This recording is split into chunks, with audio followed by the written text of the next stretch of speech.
பாக்ஸ்ல கிடைக்கிற மாதிரி சாஃப்டான தோசை எப்படி செய்யறதுன்னு பார்க்க போறோம். வாங்க வீடியோக்குள்ள போலாம்.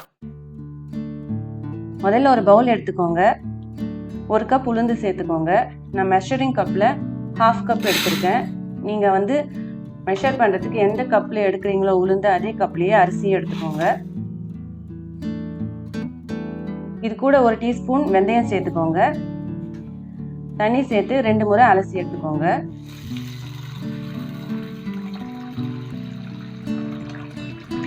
அடுத்ததாக இன்னொரு பவுல் எடுத்துக்கோங்க.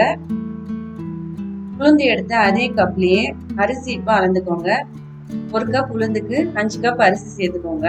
இட்லி அரிசி எடுத்திருக்கேன். நீங்கள் இட்லி அரிசியும் எடுக்கலாம், புழுங்கல் அரிசி சேர்க்கறதுனாலும் சேர்க்கலாம்.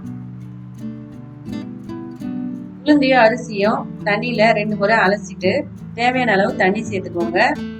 6 to 7 மணி நேரம் ஊற விடுங்க. அடுத்ததாக ஒரு மிக்சி ஜார் எடுத்துக்கோங்க.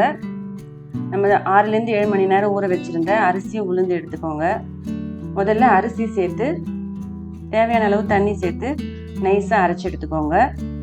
நீங்கள் அதிகமாக அரிசி எடுத்துருந்தீங்கன்னா 2 பேட்சாக கூட சேர்த்து அரைச்சிக்கலாம்.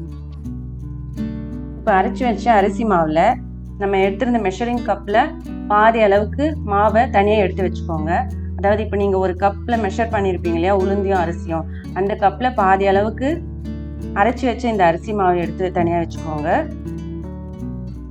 இப்போ ஒரு பவுலில் அதே மெஷரிங் கப்பில் 2.5 கப் தண்ணி சேர்த்துக்கோங்க.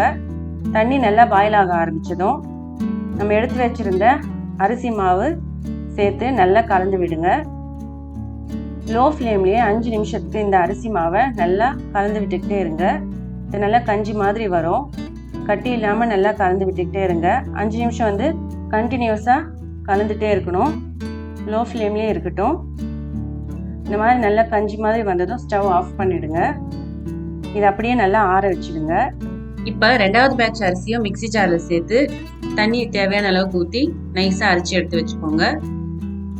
அரிசி அரைச்சி முடிச்சதுக்கு அப்புறமா ஊற வச்ச உளுந்து சேர்த்து அரைச்சி எடுத்துக்கோங்க. கடைசியாக நம்ம ஆற வச்சிருந்த கஞ்சியும் மிக்சி ஜாரில் சேர்த்து நல்லா ஸ்மூத்தாக அரைச்சிக்கோங்க. அரிசி உளுந்து மாவில் சேர்த்து கலந்துக்கோங்க.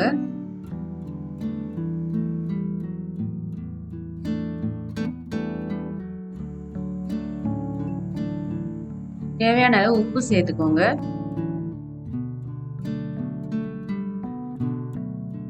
சேர்த்துட்டு நல்லா கலந்து விட்டுக்கோங்க.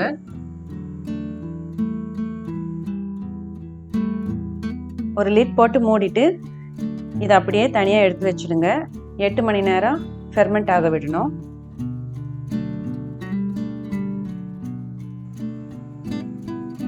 இப்போ 8 மணி நேரத்துக்கு அப்புறம் பாருங்க, மாவு நல்லா பொங்கி வந்திருக்கு.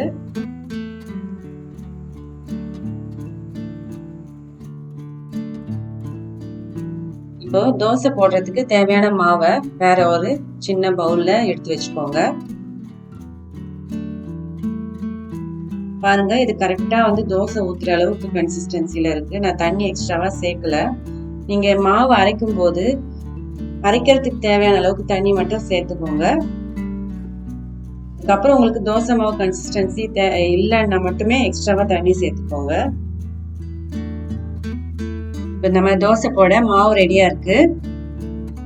ஸ்டவ்ல ஒரு தோசை கல் வச்சு ஹீட் பண்ணிக்கோங்க ஹை ஃப்ளேம்ல. கல் சூடானதும் லோ ஃப்ளேம்க்கு வச்சுட்டு ஒரு கரண்டி மாவு எடுத்து தோசை கல்லில் ஊற்றி நல்லா தடவி விட்டுக்கோங்க. ரொம்ப திக்காவும் இல்லாம ரொம்ப நைஸாவும் இல்லாம மீடியமா இருக்கிற மாதிரி தோசையை நல்லா மாவு நல்லா தடவி விடுங்க. எண்ணெய் ஊற்றிக்கோங்க. ஸ்டவ் ஹை ஃப்ளேம்க்கு வச்சுட்டு ஒரு லிட் போட்டு மூடிட்டு 1 நிமிஷம் தோசையை வேக விடுங்க.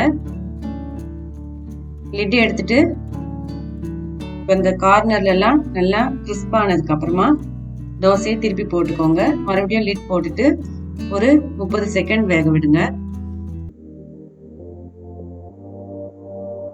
அவ்வளவுதாங்க, நம்மளோட சூப்பர் சாஃப்டான தோசை ரெடி ஆயிடுச்சு. இந்த மாதிரி தோசைக்கு மாவு அரைச்சி செஞ்சு கொடுத்தீங்கன்னா 10 தோசை கூட சாப்பிடுவாங்க. அந்தளவுக்கு சாஃப்டாக இருக்கும். நீங்கள் எத்தனை சுட்டு கொடுத்தாலும் போதும்னே சொல்ல மாட்டாங்க. திரும்ப திரும்ப கேட்டுக்கிட்டே இருப்பாங்க. இந்த ரெசிபியை நீங்கள் ட்ரை பண்ணி பார்த்தீங்கன்னா எப்படி இருந்துச்சுன்றதை கமெண்ட்டில் சொல்லுங்கள்.